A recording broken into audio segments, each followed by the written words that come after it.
Welcome into the 12 Talk podcast. My name's Josh, and with me, as always, is my podcasting partner in crime. If you're new to our channel, hi, welcome, beyond the new. Feel free to like and subscribe. We've got a fantastic show. We've got a mid-season roundtable here with two of our favourite guests. We've got Viens from Seahawks Forever, and we've got Bryce Coutts from the Hawks Eye podcast. We're going to be discussing all things from the start of the season with our opinions on how it's been, our favourite games, surprising players. We've got our mid-season player awards as well. We'll talk a little bit of trade rumour and who we'd really want the Seahawks to trade for to bolster this team. But before we do that, Mitch, how are you doing? Are you okay? I'm doing very good. I'm just trying to share our stream to the Discord and just blacked out my entire room. No, doing really, really good. Life's a bit hectic at the minute, but at least our football team is consistent and providing the good vibes and keeping me sane for once. Yes. Am I really saying that? Am I really saying that about Seahawks? Yes, you are. And it's going to be great to talk about with these two as well. Again, if you are new to the channel, by all means, you can like, subscribe, hit the notification bell, and you can use that QR code up there. If you want to scan it with your phone, it'll take you straight to our link tree and you can find everything there. But without further ado, let's hit this intro and let's bring in the guys.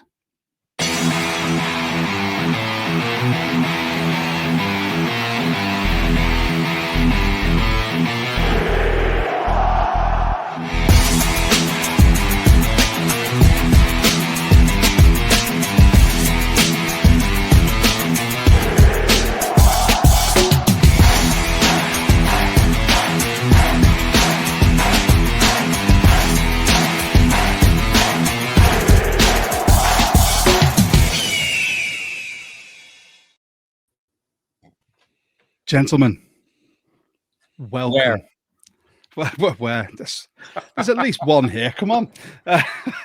Guys, thanks so much for coming on the pod. You guys have been two of our most recent guests. We just love having you on. And this seemed like a perfect opportunity for us all to talk about where we are at the bye. And I know we were talking off air. We've all got some opinions, some thoughts about where we can go and what we can do. But before we go any further, obviously you guys are sharing this to your streams as well. But for those who may not know, do you want to introduce yourselves, Bryce? Yeah, so I am Bryce Coutts. I run the Hawks Eye podcast. I was affiliated with another podcast prior, the Hawks Zone Rundown. I'm no longer affiliated with that program, but started my own. And played college quarterback. Now do this for fun and absolutely love talking Seahawks. Diehard Seahawks fan since the day I came out of my mother's womb. Nice. Damn. Graphic. I don't know how I follow that. My name is Dan Viens. I am a former sports reporter, journalist, play-by-play guy who started dabbling in podcasts about 7 or 8 years ago, and now I do it full time. And I can do you one better, Bryce, because I'm much older than you. And so I was there when the Seahawks came out of the womb, and I have been there from day one ever since they were born. So gotcha. There you go. And for those who don't know us, we're the 12 Talk podcast. We are the UK Seahawkers Booster Chapter official podcast. We've been doing this for 2 years now, as we were affiliated with another podcast as well. And linking up with you guys is always a pleasure. I just can't wait to get into this. I'll be very, very honest. Thanks to everyone who's joining in. Some of these comments are amazing. This first one that I spotted here, just Avengers Assemble. You hit me right in my Marvel geekdom there. Right. Well, shall we make a start? So whenever we do our game reviews, obviously we've got the stats and facts later, but we like to dip into the feelings of this. So guys, how are you feeling about the season so far? Bryce? I am optimistic from where I was, say, in the offseason. Like in the offseason, I was kind of skeptical of where this team was going to be, all the changes and everything. I thought it was going to be good. I didn't know it was going to be this good to start. And yes, we dropped that early game, which it still bugs me against the 49ers. But I look at where this team is, and I look at the fact they still haven't played a complete game. And the last time I was on with you guys doing the Texans recap, I mentioned that game left me feeling empty because we still haven't seen a complete Seahawks game. that is the thing that gives me the most optimism about this team is we have still yet to see this team actually execute at all three facets of the game and dominate a good team, not a Saints team. Like I'm talking like a good team. And that's what gives me the most optimism going forward for this team. Like it. Dan, where are you? The word I would use is if I could just boil it down to one word, is hopeful.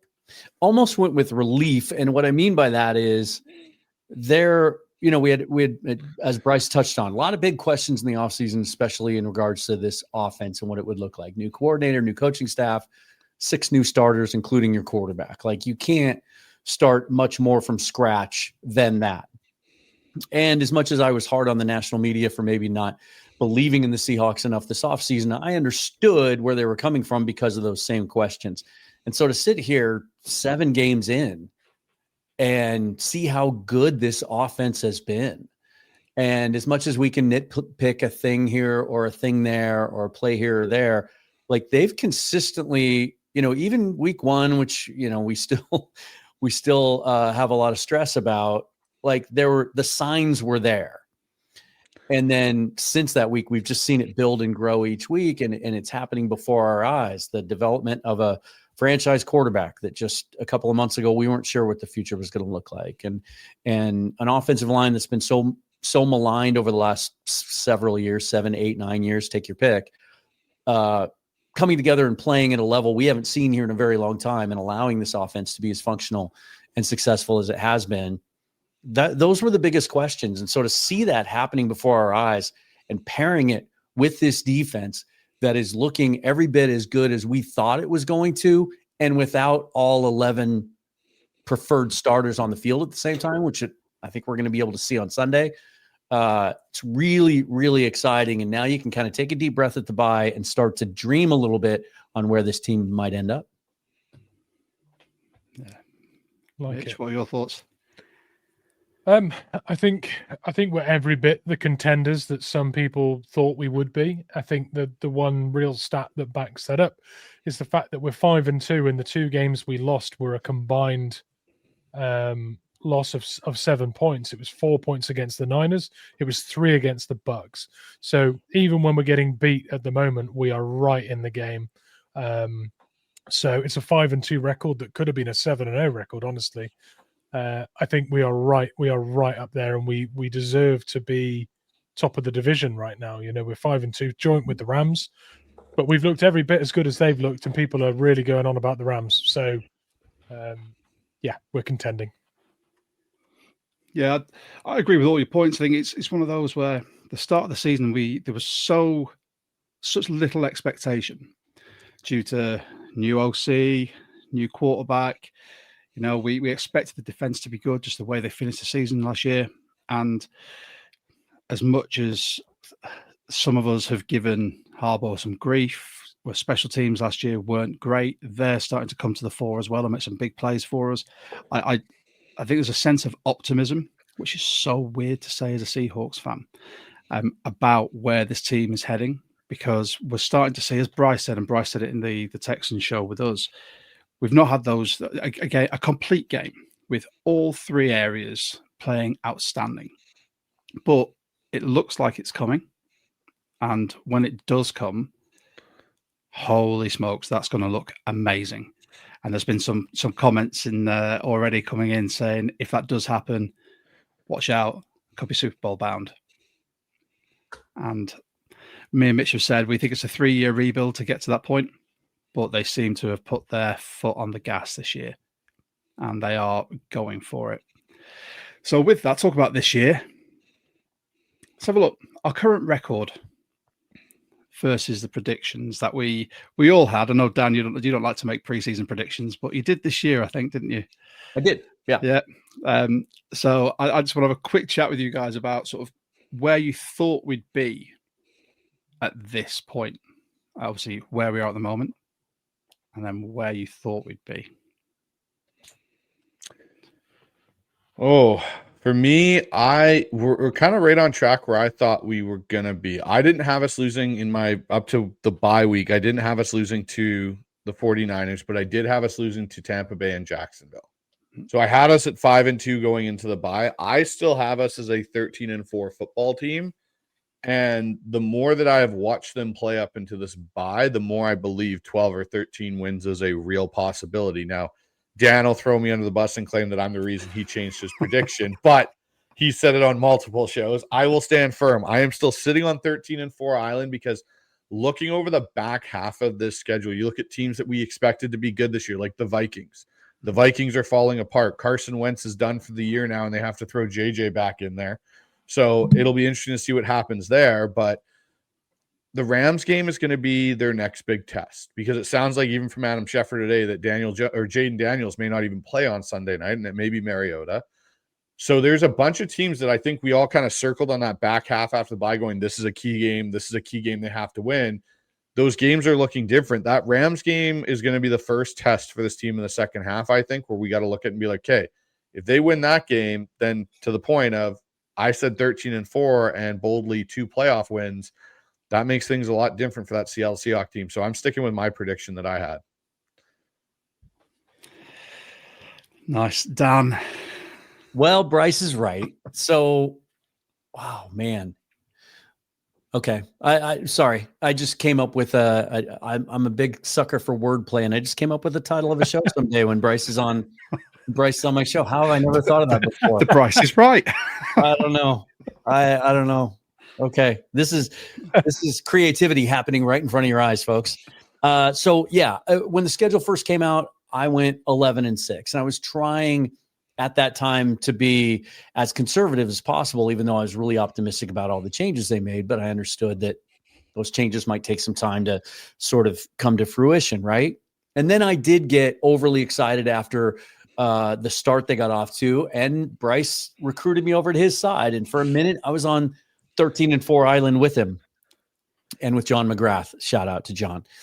But as luck would have it and timing would have it, I'm actually, when I'm done here later tonight, I'm going to go live on my own channel and update my prediction. And when I did that, obviously adjusting the season, I go back and show, what I picked initially, and they're ahead of the pace. I didn't have them going 5-2. I thought the offense would take a little bit more time to kind of come together. But as I went through now, and knowing what we know about all the teams left on the schedule, as Bryce pointed out, I came up with 13-4 as well, but I may or may not stick with that. I don't want to give away the show tonight, just because the reality of the league and how damn hard it is to win 13 games in this league. And then at some point, something's going to happen that you're not expecting. Maybe you're going to trip up against a team that you thought you should beat, but maybe you get one against a team that the matchup didn't look that favorable to. What was really hard looking ahead to the second half was trying to pick those Rams games. And what I ultimately came up with is this. I don't know which combination is going to happen, which one goes which way. I think at the end of the day, they split those two games somehow, some way. The Rams are really good. And it would be easy to just say, well, they're going to win the one in LA and we'll win the one at home. I'm not so sure about that, because I think that game's going to be kind of like the Seahawks Super Bowl. Like, talked about it with Griffin Sturgeon on the show the other day, that has been our Achilles heel through Pete Carroll and Mike McDonald's tenure here, is we just cannot beat that aspect. Bryce and I have talked about this recently, in fact, on Ask Coach Bryce. We haven't been able to compete with that aspect of their offense that's so dangerous, and that is Matt Stafford living in the middle of the field and hitting those intermediate to deep middle of the field routes that they've just carved us up with game after game after game. And that the defense now finally, personnel and scheme-wise, especially with the emergence of Nick Emenwari in the middle there, may finally be built in such a way to be able to hinder some of that, take some of that away from the Rams. They're just really good, and this league is really evenly matched, and every week's going to be a dogfight, except, I don't know, maybe week 17 in Tennessee. And so I'm going to go with 12-5 as a realistic finishing point. I'm writing these down. I said 11-6 quite a few times, I think, on the pod at the beginning of the year. And I still think we've almost overshot that slightly. I mean, from 5-2, if you split the remaining 10 games down the middle, 5 games, five wins, 5 losses, then we're 10-7. And I really don't think we're going to be doing that. So I think 11-6 now becomes a little bit pessimistic from the start we've had. I think we go at least 12. I think we go at least 12-5 from here on out. And it could be an awful lot better than that. It's so exciting to think, but we've set up a fantastic foundation for the second half of the season. Yeah, I mean, I think we both came to the 11-6, didn't we, on our prediction show, and we were hovering at that 12-5, and I just couldn't bring myself to it because I saw the latter half of the season where the bye situated so well for us, but you see all these other teams that are going down with injuries. We've been pretty lucky to not have a raft of injuries a la the 49ers, whose whole team seems to be in the medical tent, the physio room every single day. I'd hate to know what their medical bill is, by the way. But I mean, there's nothing saying that the rest of the season something couldn't happen. And if that was to happen, I see it being a bit bumpy depending on who goes. I mean, there's one player that I want to talk about later as well that I think could have a massive impact if he was to go down injured. But I, being the pessimistic Englishman, I'm going to stick with 11-6 because I've played sport and coached sport long enough to know that as optimistic as you can be, then something can always happen. Plus, if we're 11-6, if I say 11-6, and then we end up going 12-5, 13-4, I'm going to be ecstatic. So there you go. See, low goals and then high optimism. So yeah. So this question's just come in. I think it's a great one to just fire out to our guests. So, would 13-4 be enough for the first seed? And if it's not, I guess, who do you think will go better than 13-4 and make that not the first seed? Bryce?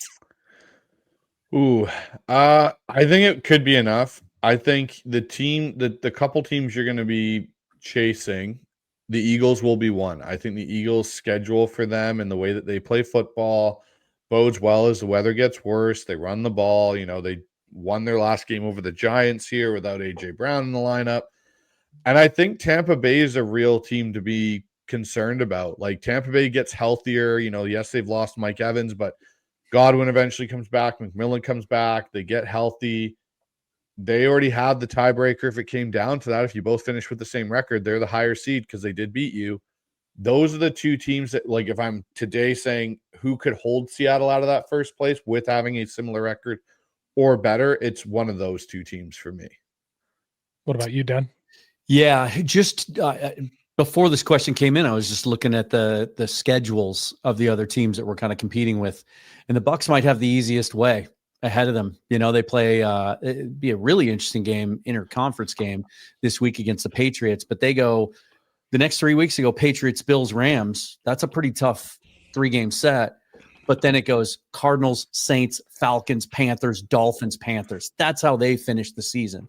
So if they get through these next 3, 2, and 3, I think they're in the driver's seat for the number 1 seed, even more so than the Eagles, who still play in the next 2 weeks. They go Packers, Lions. And then, but then they've got kind of an easy stretch. And then they play the Bills in week 17. And then for the Rams, like, we're going to know a lot more about the Rams 3 weeks from now. 4 weeks from now, really, they have an easy one coming out of the bye. They got the Saints this week at home. But then they play, and this bodes well for the Seahawks as well. They play at the 49ers the week before our matchup with them in LA. And that's going to be a revenge game for them. Obviously, it's going to be a very emotional, very intense game for them because of what happened the first time around. And then later in the schedule, before they play the Seahawks on Thursday night, they play the Lions the Sunday before, one of the most physical teams in the league. So I think their road might be a little tougher. I think the Buccaneers kind of have the best pathway to the number 1 seed. And unfortunately, that means tiebreaker. So I would say I'm not a betting guy, but if I were to bet, I think the number 1 seed is going to be tough for the Seahawks because of some of the unfortunate tiebreakers that are already working against us. I've got to say, if there's another NFC team that get number 1 seed, I'd be happy if it was the Bucks. I am a Baker stan, and I think he has been phenomenal for them. Well, and if you have to go on the road to play a playoff game, I mean, Florida in January is not bad. It beats some of the alternatives. Yeah, exactly. True. So yeah, we've discussed sort of where we thought we were going to be as compared to where we are. But out of the games we've played, one thing I want to know was, what did you see as a surprise game or result so far? Like, what game did you expect us to win? We might have lost. What showed you the most? What had the most highlight-worthy plays? Bryce, from a coaching point of view, I'm expecting you to be pulling apart the X's and O's of a certain game and sort of tell us why you liked it. So let's go straight for you, Bryce. So the game for me that I actually liked the most was the Tampa Bay game and the Seahawks versus Bucks. And the reason for that was I really thought that was one of the few games this year where our offense, even though our run game wasn't great, it allowed Sam Darnold to operate at such a high level in that game. We're talking about a quarterback that completed 80% of his passes, 4 touchdowns. The tight ends were involved. AJ Barner was involved greatly in that game. JSN went off in that game. We saw his, kind of abilities really on a more national level than I think some people maybe thought at that point in the season. The game for me that drove me nuts, though, was the Texans game. That game, as an offensive coach, I was ready to put my head through a wall and question. We know we had you on the pod straight after. I know. Everything I knew about coaching and football at that point, I was about to go, okay, cool. All the years I've ever done just doesn't mean anything. Just do trick plays whenever it feels right in your heart, and you're just going to do it.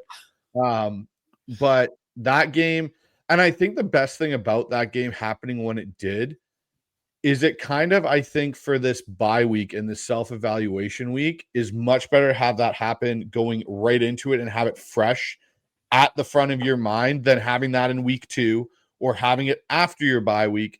Because what it does for me as a coach is it tells me, okay, we may have gotten away with a bunch of stuff early on in the year, and it is finally now caught up to us, and the chickens have kind of come home to roost. And I think that is exactly what happened for Clint Kubiak with his trick plays. Is it was like you didn't really see one in the Jacksonville game, and then all of a sudden he tried it again, and it completely backfired. And I've had some people say, "Well, if he completed the pass, it would have been a genius call." And no, because the guy that caught the pick was 2 steps from JSN and would have tackled him for a gain of maybe 10 yards.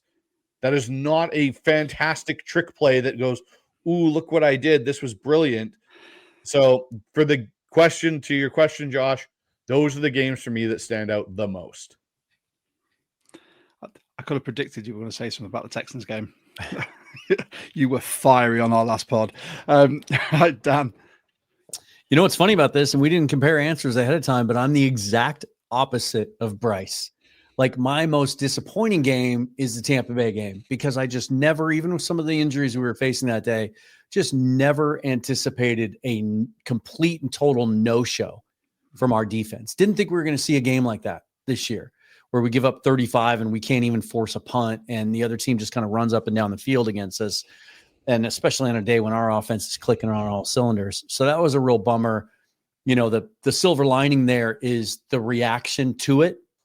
You know, Coach McDonald coming out afterwards, putting it on himself, saying, hey, that was all on me. Didn't have a good enough plan. Didn't make good enough calls. Since then, he has absolutely been in his bag to the point that Leonard Williams has accused him of being a little bit of a soothsayer, you know, talking about how they come off the sideline sometimes and congratulate him because it's like he knows what the offense is going to do now ever since that. So that's my biggest disappointment. And then maybe the most encouraging game to me, and this is just how my brain's wired, is the Texans game, because this was a team that was leading the league in points allowed at 12 a game. Everyone was talking about how they might be the best defense in the league. They were coming off a bye with a chance to figure out a way to stop us. And even though we played like crap, turned the ball over 4 times, the play calling, as Bryce mentioned, was probably, I said it after the game, I think it was my least favorite game of Kubiak's so far. And yet And with them having 2 weeks and one of the best cover corners in the league to figure out a way to stop JSN, and they couldn't. And we were still able to move the ball. And if it wasn't for our own self-inflicted wounds, would have blown that team out, given all the advantages they had coming into the game. I thought that told me quite a bit about who this team is and where they are. Like it. Go on, Mitch. I'm going to open up old wounds here and talk about the 49ers game that we opened up with. I think so long ago. I agree with you, Dan. And the thing is, we're looking back at that game now. If you watch the way we played in that game and you watch the way we played since that game, it doesn't look like this year's Seahawks team at all. That game surprises me looking back at it because it seems like it belongs in a different era of Seahawks football. We look a far better side since that game, and I kind of wish we'd turned up with a little bit of what we've got right now in that game, because we lost by such a small margin in such an important game. And you touched on it as well, Dan, that the playoff implications of losing 2 games so far and them both being divisional games or conference games. I wish we'd given that one a little bit more of the juice that we've had since that game. So yeah, it surprises me that we played so badly considering what we've seen since. Yeah. It's always a tough way to start the season, anyway, wasn't it? I went for one that's not been mentioned, the Steelers game, because watching the game, there were some frustrating points, but there was some things like sort of DK Mark II, his coming out party with that interception in the end zone. You look at so Darnold was 22 for 33, 295 yards. You actually had an effective game from Ken Walker, which is something that I have mentioned a lot on our pod, that he's not been effective this year, but he rushed for 105 yards. And then when you look at the fact we spread the ball around to 6 different receivers, including Walker, it's where you could really start seeing how the offense was going to play. And then you had 3 sacks, 8 QB hits, and the 2 interceptions. I had this down as, in our preseason predictions, I'm pretty sure I had this down as a loss, because the Steelers always come to play. Obviously, we all got burnt by the Super Bowl appearance, but that was less the Steelers, more the refs. But I think this really showed the mettle of the team. This showed what we were capable of when we had the ball in our hands, when we just let Darnold run the show, and defensively as well. I think things really started clicking. The fact that we got 3 sacks and 2 interceptions in one game, mind-blowing, especially when you look at the fact our starting corner had literally walked into the building that week. And he comes and does that. So that was one for me that it really, that lit a little bit of a fire under me, if I'm honest, when I sort of started looking at how we were going to play for the rest of the season. But I don't know if anyone else felt the same, because I don't think it's one that a lot of people talk about. The second game of the season, after a loss, straight back in, and we're there. So that's all the resulty bit. Now I like the emotional side, gents. I like you to tell us your thoughts. You can back it up with stats. I don't mind. I don't think anyone else would mind. But it's time for the mid-season awards on offense, defense, and special teams. Now, I think what we'll do, we'll go round on offense first. Then we'll do defense and special teams. Come on, Bryce. Who have you got? Low-hanging fruit. Sam Darnold for me. Oh. And the reason I say Sam Darnold for me, because if Drew Lock's playing quarterback, or Jalen Milroe had been thrust in, I don't even know, even if Geno had still been here, I don't know if you see the production you see from JSN that you see right now. Like, JSN's doing a fantastic job getting open, and that's amazing, but you got to have a guy that can get him the ball and get it to him on time in those windows and trust that he's going to go make the plays that he has been making. Sam Darnold is my MVP on offense, because let's be honest, we're actually having a serious conversation now in the Seahawks content creator community and so on about, well, is Jalen Milroe even going to be a quarterback that starts for the Seattle Seahawks at some point? Because there's conversations of Sam Darnold, when is he going to get a potential contract extension if he keeps playing the way he's playing? Like, do we have our franchise quarterback? And you think about where we were in the offseason having this discussion of, okay, Sam's probably just going to be a placeholder. Like, maybe he might be good for his 3 years. Like, people were already, the minute Jalen Milroe got drafted, we're talking about, well, you can get out of Sam's deal in a year. Like, that was the conversation that was going around. And now you're having the opposite conversation. We're talking about a guy that is like almost top 5 in every statistical category as a passer in the NFL. And people saying he wasn't going to be able to replicate what he did in Minnesota. He is playing better football than he did in Minnesota, like efficiency wise. So when I look at what JSN's doing, it takes 2 to tango. You need a trigger man that can make those throws and get the ball to you and keep the offense on the field and not turn it over to give JSN those opportunities. So that's why I'm picking Sam Darnold as Seahawks MVP for the offense. Nice. See, if I would have known that I was going to follow Bryce, knowing that he's the quarterback guy, that he would go Darnold. But you know what? It doesn't matter anyway because I have JSN. Like I get everything he just said. I just think that the fact that he's embraced a change in his role, and that every single week, every defensive coordinator is geared towards figuring out a way to stop him. And even with some of the best cornerbacks that are out there that the league has to offer, and yet they haven't been able to, I think speaks to him. We just came off our bye week. He still leads the NFL by about 100 yards in total receiving yards. And, Sam's been phenomenal. And just to piggyback on what Bryce was talking about, he's top 5, 6, 7 in every single individual category that you can even think of. And yet he's 25th in the league in attempts. Like, that's how good Sam has been. But JSN is just on another level. And I think, this offseason, when all those lists come out during list season, right? Top 10 this, top 10 receivers in the league, top 5 receivers under 25, whatever. He wasn't on any of those lists. And we all kind of felt like it was a slight, but I think most of us also felt like, okay, we kind of get it, right? Because there's a lot of great receivers out there and he hasn't really had that one big year. Well, now he is. And I don't think there's any question moving into next offseason where we're going to be talking about this guy when it comes to the other receivers in the league. He's been that good. Agreed on both fronts. This is going to be a difficult one because we didn't actually... Usually we talk before a pod, and I'll be like, right, give me your answers so we don't repeat. So I'm intrigued to see now, Mitch. Your boy has got to be up here. Like a true professional, I've tiered 4 answers for each of these. So whoever gets taken and goes off the board, I've got another answer. I bet I know. No, I bet I know which way you're going. I got a feeling too. I'm not going to do it. I'm not going to. Are we not going to be able to shout your boy? We are if you do it. But I'm going Oots. I'm going to go Oots because, and I'm just going to say Oots. 2 games.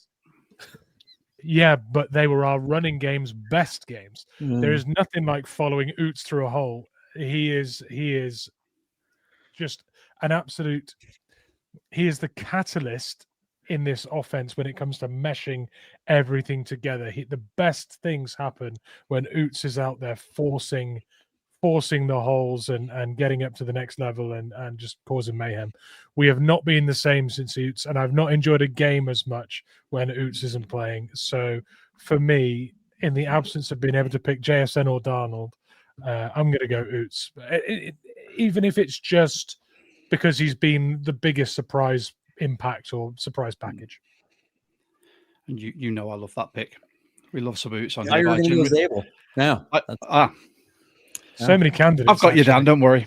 But I generally thought, so those who are new to our pod, Mitch likes to make predictions. He's our draft guru, and he's been right on at least 1 pick, 3 picks now. Has it been Mitch picks? Yeah. And you shouted out AJ Barner, so he's now called Mitch's boy AJ Barner on our pod, and I thought that's who you're going to go for. That's who you were talking about. Okay. But no, I am going to shout out Gray Zabel, because I think Gray Zabel has had a transformative effect on this O-line. When you look at how much bad press from national media, from the fan base, our O-line has had for the last decade, you draft a guy in the first round and instantly he's come in and this whole line has looked better. You look at how well he plays next to Cross. You look at the majority of the big running plays are off to the left.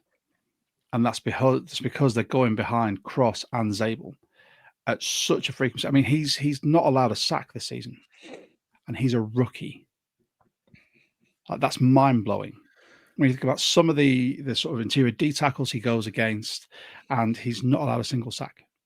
I can't fathom the transformative nature of that draft pick, and I think it's going to be one it'll carry on going forward. I hope John has now realized that you can draft interior D linemen high.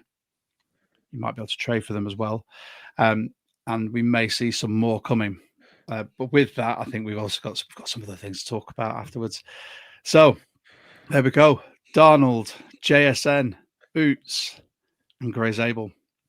Now, let's mix it up for the defense, because I feel obviously Dan had to follow you, Bryce. So Dan, for the defense, let's start with you, and then we'll go to Bryce. Okay, fair. I'm glad you wanted me first, because again, I think I know the direction a lot of you would go if in a vacuum, if given the choice. But I'm not going to go there. I'm going to go Byron Murphy. I think the second year leap that we're seeing from him is kind of everything we were maybe unrealistically hoping for last year as a rookie. And I think the injury played a big role in what was happening with him last year. Plus, McDonald has admitted that basically had to play a lot of base last year and kind of keep things vanilla a little bit, which just allowed teams to sort of focus a little bit more. We were seeing more double teams last year for Murphy. And then we spent the offseason, all of us, me out in front of the pack, just kind of pounding the table for let's get a true nose guard in there that can take some of that pressure off Murphy, let him play more 3 technique. He's playing about as many snaps as a true nose tackle position as he did last year, but none of us seem to be worried about it just because of the way that scheme is being executed and the way they're moving those guys around and they're all working together.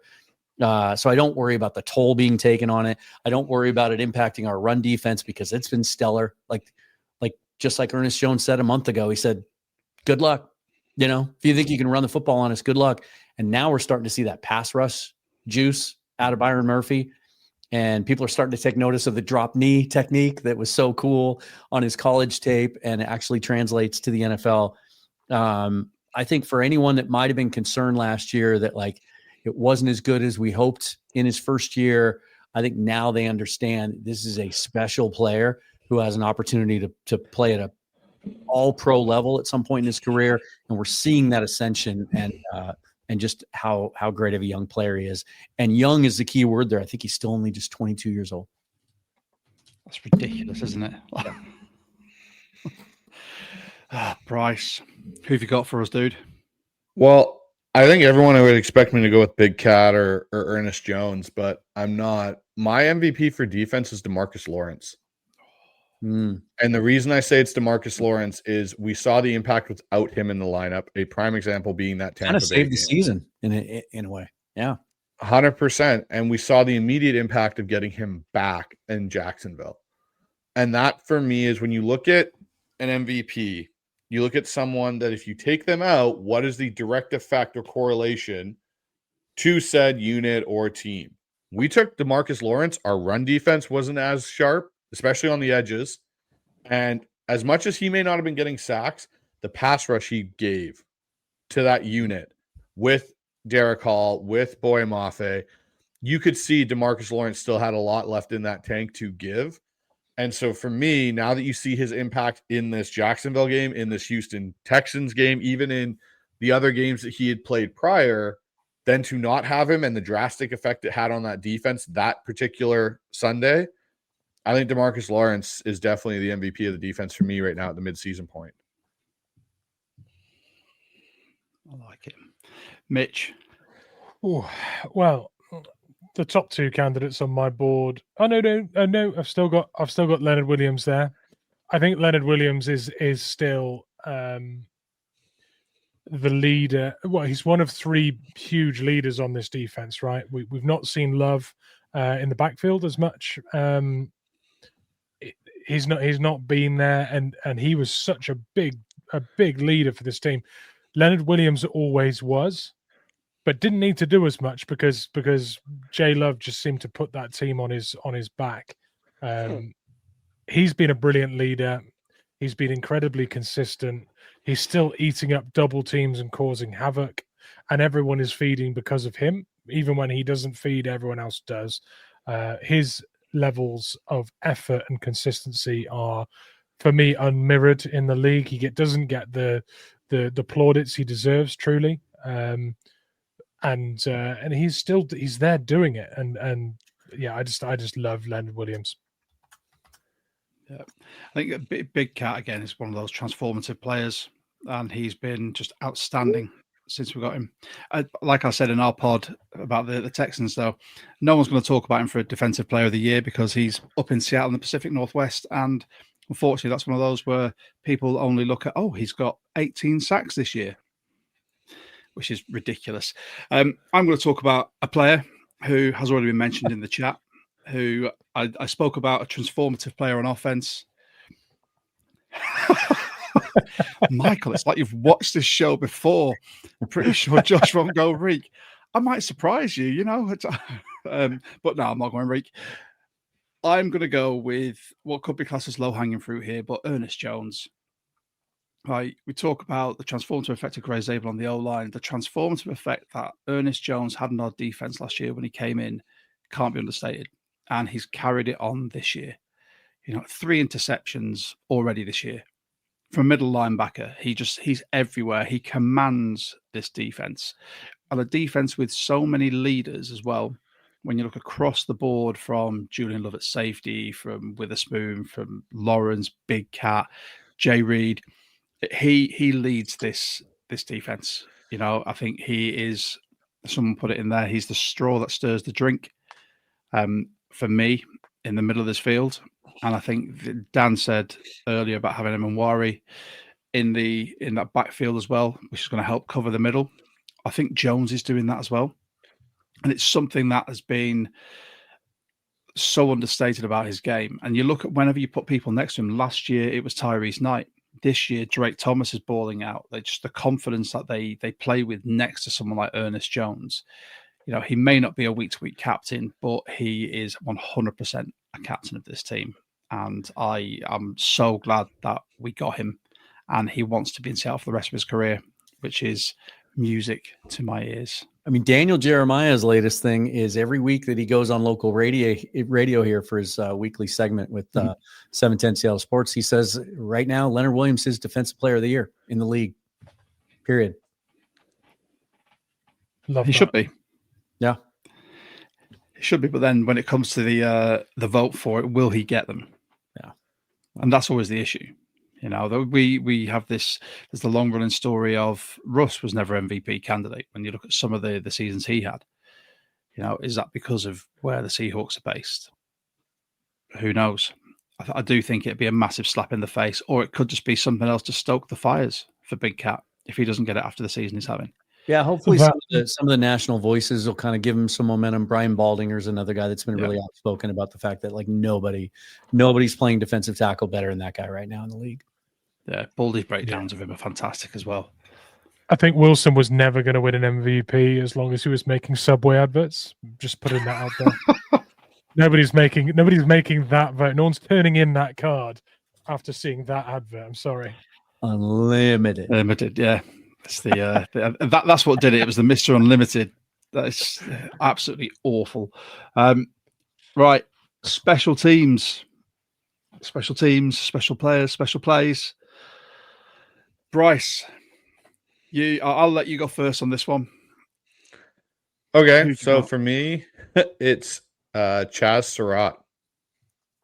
Nice pick. He to me has been probably one of the more impactful special teams additions we've had in the first couple seasons, I'd say, or like probably the last 4 or 5 seasons, I'd say, for our special teams unit. And the reason I say that is he's on almost every unit.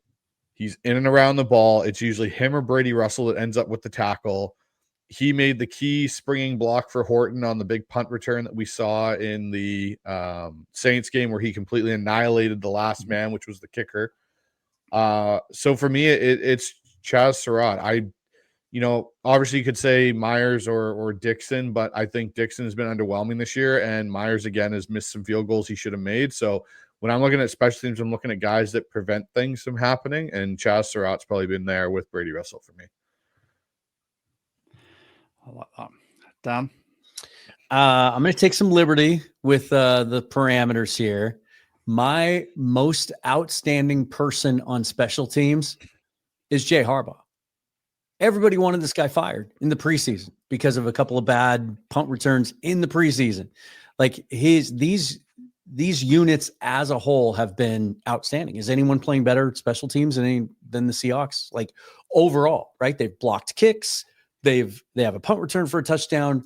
They have figured out a way to scheme kickoff returns to the point that they are a consistent part of the offense and the field position that they're handing them.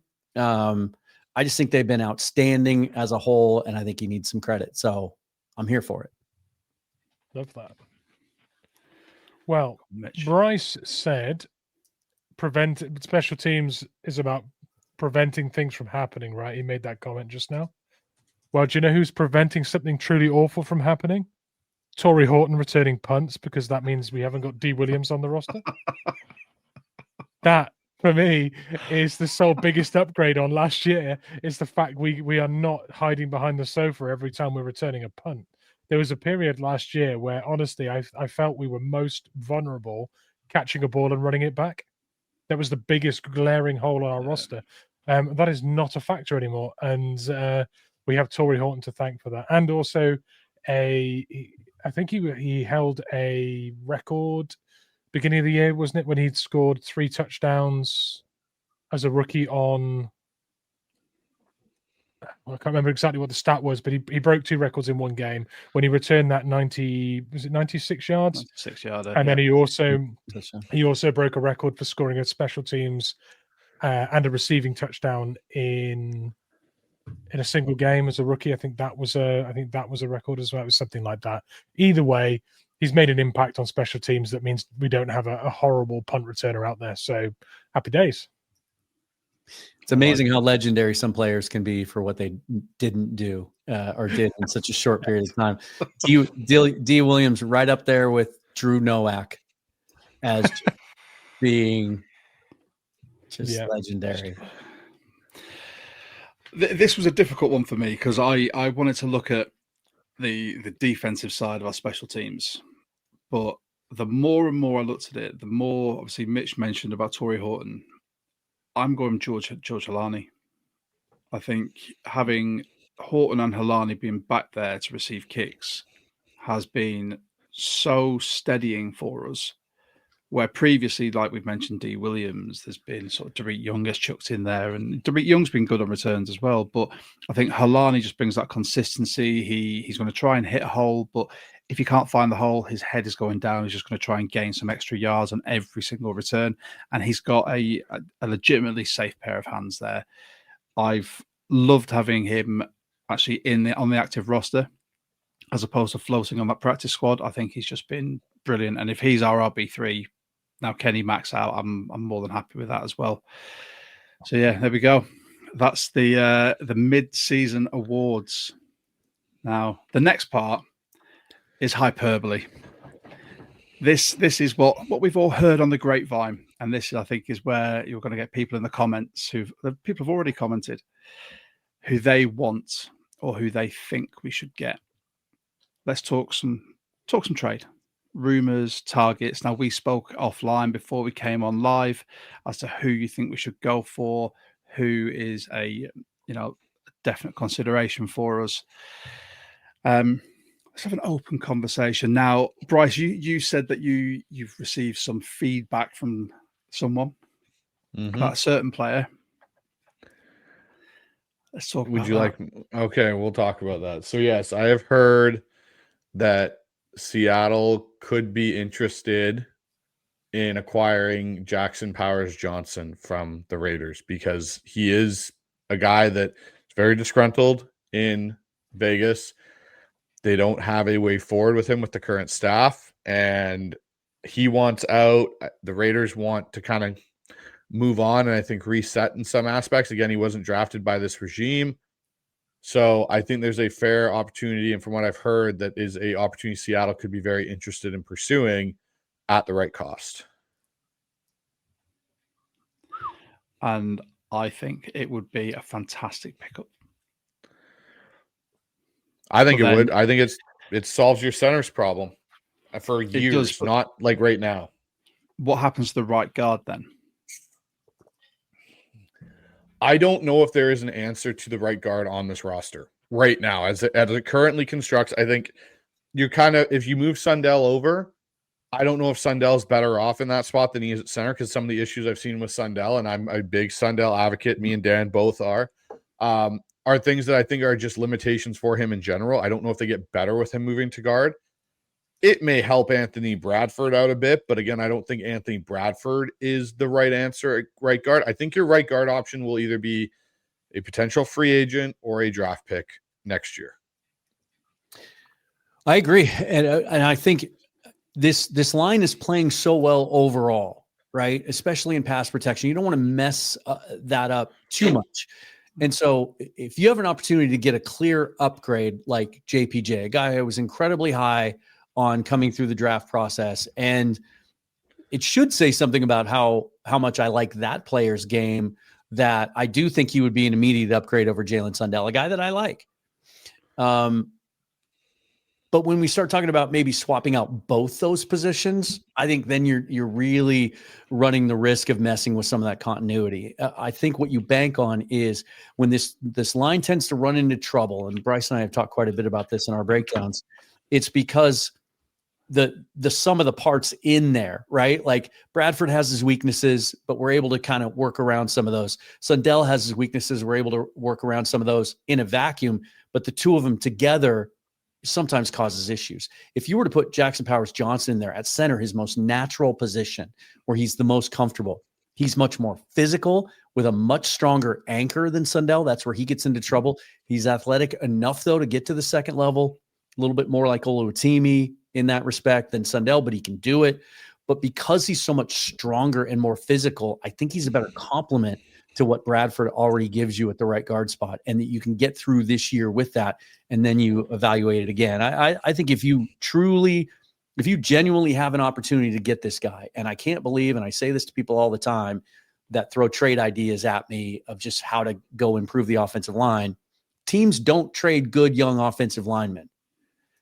Well, this is a case where they would be willing to, it sounds like. I think they're crazy. I think it would be a mistake from the Raiders standpoint, but if it's really a possibility, the Seahawks would be nuts not to go after it. He's got 2 years left on his contract, and he would upgrade a position there and upgrade 2 positions, because then Sundell becomes a guy that can literally back up all 5 spots on your line in a really, really valuable depth piece.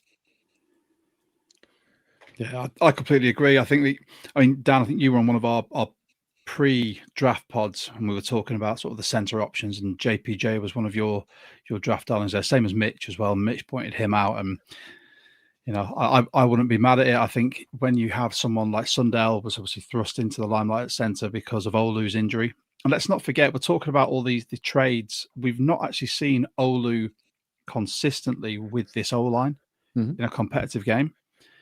For an award-winning center in college, I refuse to believe that you come into the NFL and you are completely ineffective.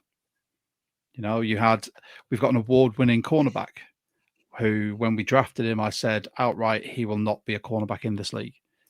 So we've taken the talents he has and moved him to safety, and I think Kobe's been fantastic there. I think Olu deserves a crack here. I do think, like you said, upgrading at center is never going to be a bad decision. I think the right guard spot, but someone's put in the comments there that right guard play, I think it's, here we go, Kevin, right guard play is bad league wide this season, to be honest. So, and someone else has asked about Teller, but I think what Bryce said, and anyone who's coached your units within a team, it's all well and good moving 1 or 2 players, or 1 player preferably, but if you blow up what is essentially 40% of that O-line, then the cohesion's not there. These guys have been training all off season. They train together. They've been together in the facility. I'd love to see JPJ, but I don't want to see more than just him. Are there any other trade targets you guys would be looking for? Mitch, anyone you'd want to go for? Yeah, I'd be looking at underperforming AFC teams with a surplus of defensive backs, i.e. outside corners. I'm looking at Baltimore with Marlon Humphrey, still at an age where you could give him a 2 to 3 year deal, and expect some fairly stellar perimeter play. Looking at Kansas City Chiefs, who have got a surplus of outside corners. L'Jarius Sneed is an obvious cut if they're going to start restructuring their cap. And there's also Jalen Watson there in Kansas City as well. Now, those are not rumors by any means. They are me just throwing out some names and to focus our chat towards corner instead of the offensive line. But I do think that those are three targets that would add some serious veteran savvy and move the dial a little bit on the level of quality that we've got on the perimeter. Agreed. Are there any other positions that sort of?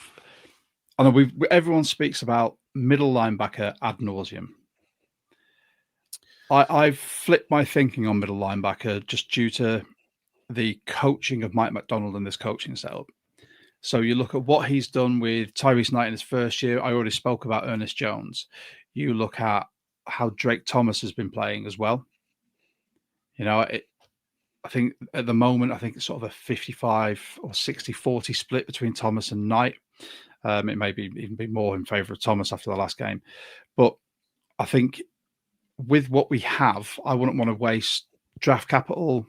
I wouldn't want to waste any of our cap bringing someone in for the sake of it, unless they're a truly transformative player like a Roquan Smith. But that'd never happen. I'm glad you brought up inside linebacker. Okay. I just did a show earlier this week singing the praises of Drake Thomas and talking about how 2 years after the fact, I was right, that as excited as I was the day we claimed him 2 years ago, thought he was a future starter, and I was excited to see the development. But that being said, you don't get an opportunity very often to get a guy like Logan Wilson, who's in the physical prime of his career, with a very reasonable contract, wouldn't break the bank, a guy that is considered one of the best coverage weak side linebackers in the league, but can also still come up and thump in the running game. It sounds like the Bengals are willing to move him, which is something the Bengals usually are kind of stubborn and stingy when it comes to that. I don't think it would cost you very much. The day 3 pick swaps are kind of all in vogue now. We just saw Roger McCready get moved for one of those. I think you could do something like that. If you have a chance to get Logan Wilson and add him to this group and have Drake Thomas now be your depth, I would do that in a heartbeat. And one other note on JPJ, I think any deal involved there, if you want to craft a deal that makes sense for the Raiders to get rid of a young, good offensive lineman, has to include one going back. And so, you guys had a nice discussion about Oluwatimi. I think it would make a ton of sense for him to be involved in that deal if you're going to acquire Jackson Powers-Johnson from the Raiders. Christian Haynes could be another possibility, but I think Olu would make a lot more sense for them. So the only reason I would say, and I'm just going to say this, the only reason I don't think Olu makes sense for the Raiders is because for their point and purpose right now, like I agree, Olu going back could make sense for any other team in this situation, but the Raiders have exclusively been playing Johnson at guard. Mm-hmm. They view him as a guard. I think it would be Christian Haynes going back the other way if you were going to make a trade there, because you're replacing a guard for a guard in their eyes rather than that guard for a center. Sure. And they don't have another guy, I think, on that roster that they view as a guy that can go from center and kick to guard if they needed to put Olu in. Because Olu, as much as I think he could do it in a pinch, I don't know if Olu's a true guard in the NFL. Also, guys, we have breaking news. Oh yeah. This just texted to my phone from the Seahawks. They have designated fullback Robbie Oates for return to practice. He's eligible to come off the practice or to come off the injured reserve. But going into the bye, the last time we heard from Mike McDonald, they weren't entirely sure whether he'd be ready to go, but it sounds like he is, and they've designated him to return. Fantastic. Let's see if the run game starts cracking now, because it's been a bone of contention on our pod for the last couple of weeks, and it's something that I honestly put down to not having a fullback that can make such a big hole for him to run through. So maybe now, with Coutts being back, we might actually get our run game going in the latter half of the season. That could be the difference. Sorry, apparently I caused a little bit of an uproar in the comments. They all thought it was a trade. They all thought it was a trade. It was a breaking news. That's what did it. I was on tenterhooks thinking, who'd be traded for? That's what I thought. That happened live. Notification. I thought we had a trade going on. Because of our time zone, we never get any of the live intel. We always have to. We catch your guys' lives or like the re-records, and we're like, oh, right, we missed all that. Then as we wake up, and then is it always an hour late? Okay, right. Yeah, all right. I'll hold my hand up. My time zone math is awful, according to Bryce. I couldn't help it. Horrible. It is. I apologize. I really do apologize, everyone. I will get better. I'll get better. I'll get that world clock down that you showed me, and then I can start sorting out the time zones. Is there anyone else or any other positions that you could think of as a I've got another one that kind of intrigues me, right? Like a lot of fans, and I bring this up because of this fact, a lot of fans have been trying to find ways or reasons to offload Boye Mafe, right? Especially with Derek Hall coming back this week, presuming he's 100% healthy. That edge group looks really good. So if you can get some sort of value back for Mafe, it'd be cool. But what are you going to get back for a guy who hasn't been productive and is in the last year of his deal, right? What about swapping him with another player who's in the exact same position? In 2022, right before the Seahawks were about to take Boye, or right before the position where they ended up taking Boye Mafe, and this was documented and detailed in John Boyle's kind of draft insider piece that he did that year after that draft. They had Arnold Ebiketie out of Penn State higher on their board, and they were about to take him. And then the Falcons moved up right in front of the Seahawks and drafted him instead. So they went with Mafe. Ebiketie has been similarly disappointing in Atlanta, just hasn't been productive. Last year of the deal, they've got some other edges there that they've poured resources into the last couple of years. They're finally getting some pass rush there in Atlanta. What if you just swap those two guys? Change of scenery. Maybe they get something out of Ebiketie that they didn't get out of Mafe, and going into the offseason, now he wants to be here, and that's another young edge that you can kind of sign long-term. Just a thought. I'd love that. A straight swap. Sometimes just a change of scenery is what a player needs, and I would not argue with that. Mitch, you were talking about a lineman that you'd particularly like to trade for. Is a linebacker from the Bucks? From the Bucks. I've spoken a lot about Nakobe Dean from the Eagles, but that's a player that I think would add a serious amount of juice to this defense. In his absence, they've drafted a lot of linebackers for multiple roles, and he's now back in and getting snaps and flying around. I'd really like Nakobe Dean. I think he plays so hard. He really looks like a Seahawks linebacker, and I think we're just still a bit thin there. I know Drake Thomas is looking really great, but I can't help but feel like that should be a player that comes in on blitz packages and plays as a backup to someone with a little bit more NFL experience, or a bit more physical talent. I think while we're talking about trades, it's worth noting that ESPN came out with an article today by Matt Bowen and Jeremy Fowler about ranking the top 25 players who they felt could move. And it wasn't all just spitballing. It was based on things they're hearing from around the league. And there are two things of note here. They do not list Jackson Powers Johnson as one of their 25, but they still, regardless of the fact that I think all of us for the last couple of weeks, especially since the Texans game, have said I think most of us anyway are kind of leaning towards like, let's keep Riq Woolen this year. He can help us win whatever we're capable of winning this year. Let's hang on to him through the end of the season. They still list him number 4 on their list of players, top 25 players they feel like could be on the move. And they do it because they have an anonymous quote from an executive in the league who says they've been wanting to move him for a while. He doesn't fit what Mike McDonald wants to do. So there still is that out there and that possibility that's being reported. Riq Woolen, JPJ in a pick. Just putting it out there. I'm just putting this one up because Kevin has mentioned Kayvon Thibodeau 3 times during the comments. The comments on this pod.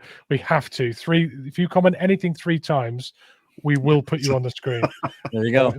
That is a pledge. That will also drum up a lot of comments for our algorithm. So that is what we're doing now. See what you're doing there.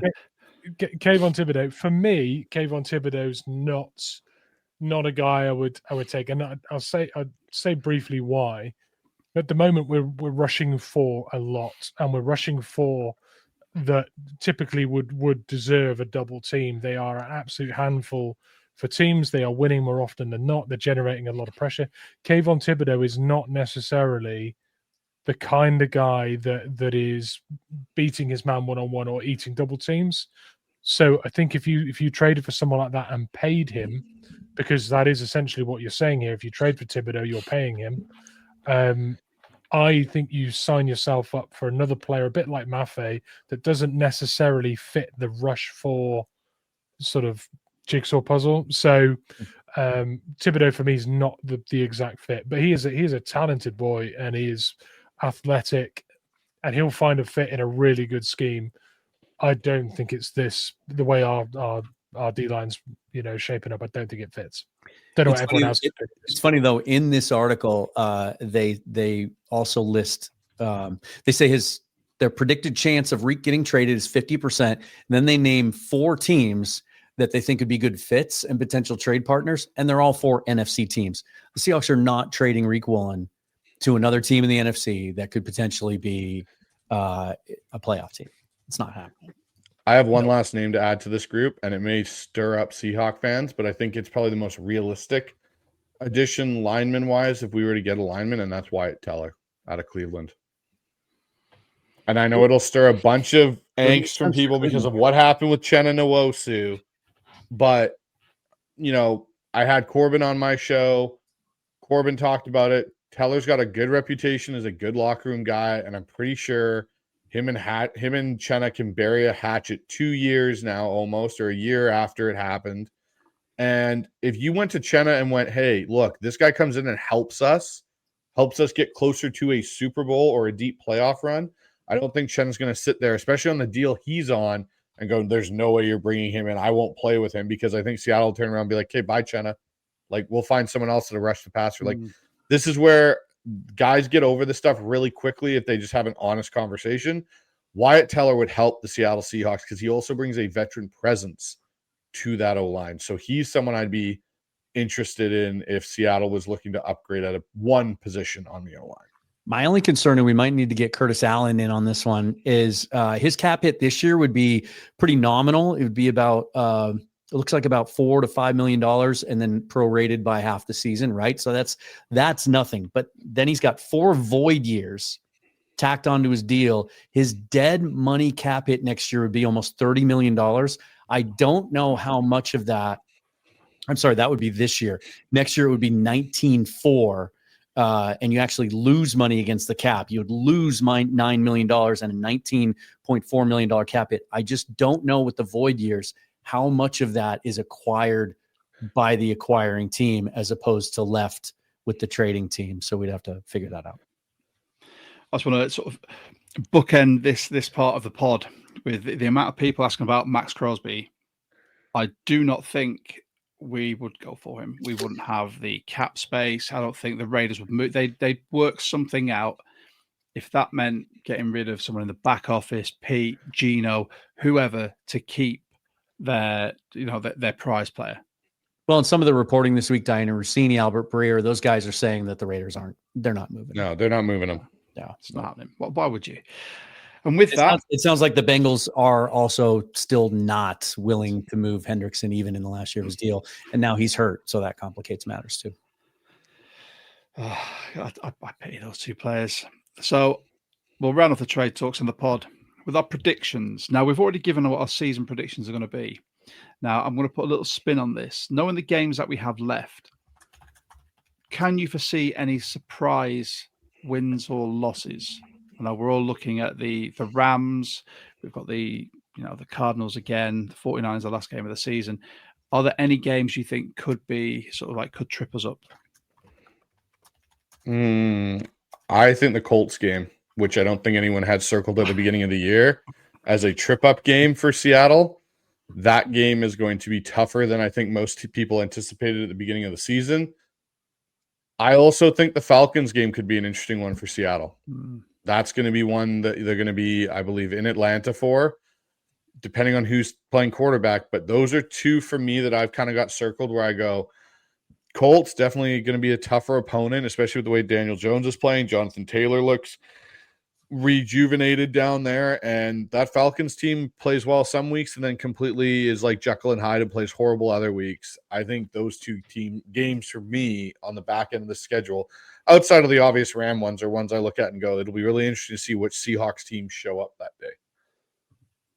See, I look at that game differently. I've in my rest of the season prediction, I've got that as a loss, and not because I don't think we can match up with the Colts. I think the Colts are legit. They're leading the NFL in point differential by quite a bit.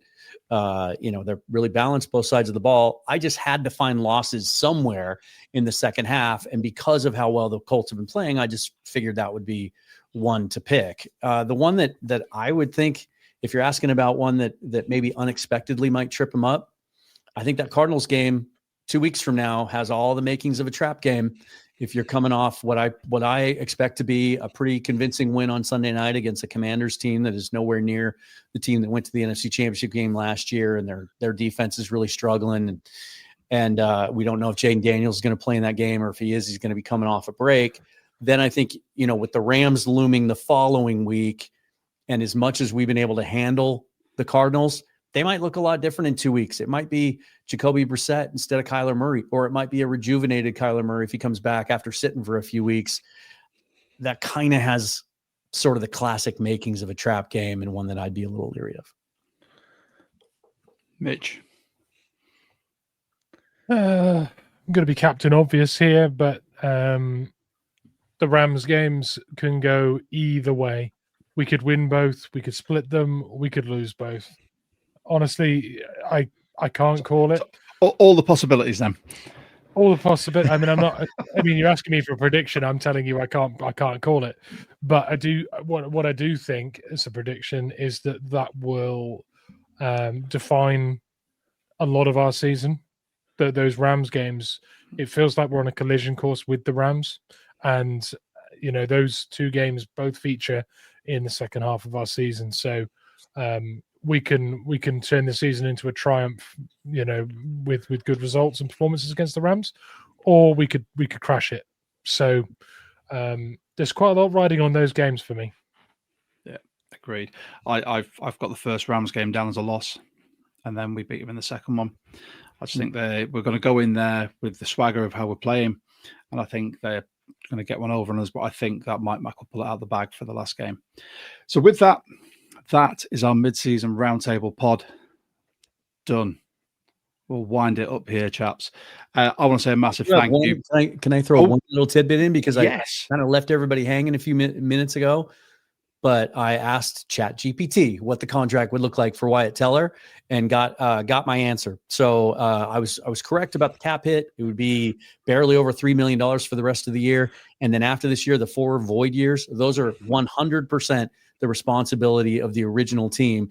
The Seahawks would have a clean cap if they cut ties and moved on from Wyatt Teller at the end of this year.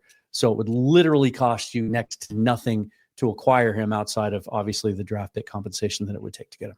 So it could be a $3 million rental. Mm-hmm. Well, there you go. I mean, before we wind up, guys, I want to say a massive thank you. Let's go round the round table. And everyone sort of say what's coming up, where people can find you. Bryce. Yeah, so I just released a really cool episode I did with Corbin Smith of Locked On Seahawks and Emerald City Spectrum. So go check that out. I got 2 interviews coming up, one with Jeff Simmons of Real Hawk Talk and one with Greg Bell of the Tacoma News Tribune.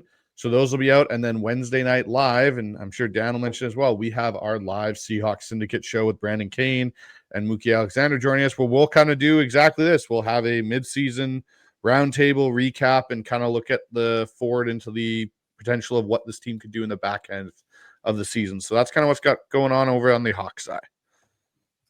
Nice. Dan? Busy week. Yeah, we got the Syndicate on Wednesday. I was going to say something, but I'm going to hold it. I'll tell you guys off air. Because I just don't think I should share it. Stacey Rost is going to join me on Wednesday from Seattle Sports 710. Really looking forward to talking to her for the first time. And then big official relaunch of the Patreon page where everything's going to be under one roof now. Seahawks forever, Mariners forever, audio, video, my Substack, everything all rolled into one, including a new Discord where we can all keep the conversation going day in, day out. So that'll be, look for that announcement later this week as well. Nice. Well, I have both of your pods bookmarked on pretty much every form of media. So as soon as it comes through, whether it's video or audio, I either watch or listen. Don't try and stay up for the lives because I will not function the next day. But for anyone who's new to this, we are the 12 Talk podcast, the UK Seahawks official podcast. We tend to do a game review post game. We'll try and fit in some other bits. You can find us on all forms of social media at 12 Talk Pod. This pod will be clipped up into multiple shorts for you guys to have a look at, and the guys with us as well will be sharing those as well. But this has been fantastic. I absolutely love having you guys on, having everyone in the comments. Thank you so much. By all means, you can like and subscribe to every single one of our channels. Hit the notification bell because that helps with the algorithm too. And don't forget, you can find us on all forms of audio. If you can, get in Dan's Patreon. And make sure you subscribe to Bryce. He's got some fantastic stuff coming up. But there's 4 of us on this, and anyone who is new will not realise that I like to finish on a Go Hawks in unison. We haven't done it yet with 3 people. We haven't done it yet with just me and Mitch.